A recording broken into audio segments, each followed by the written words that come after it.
प्रतीपचंद्रलेखे व वर्धिष्णु विश्ववंदिता शहासनो शिवतैषा मुद्रा भद्राय राजते स्वराज्याचे बांधी तोरण संधी पाहून कोंडला किल्ला घ्यावा ताब्यात अष्टमी मूर्त ठेवतानात जिजाबाई वदल्या राजगडात जिजाबाई वदल्या राजगडात जी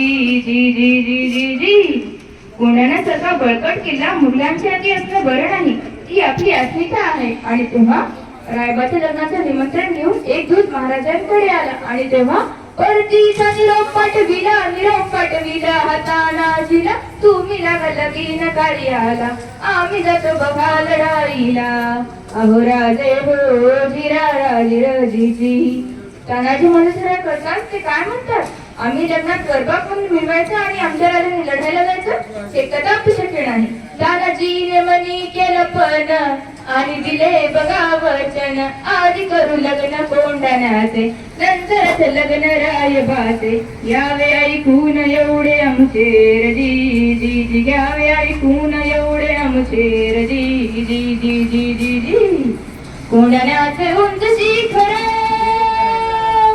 कोंढाण्याचे उंच शिखर रात किर मोठी अवघड गडावर जावे तरी कसे टाकवे कुणीकडून पासे.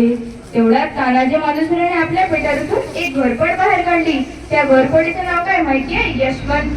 यशवंती चाल घोरपड बांधी दोरीला यशवंती कुंकू वाद तुला आज यावे आमच्या मदतीला गड येईल आमच्या हाताला वचन दिले आम्ही राजाला मावळे चढती मूर्तीला त्यात जावी होतो स्वाभिमानाला असे करून चढले कोंढाणा जिराजी चढले कोंढाणा जिराजी.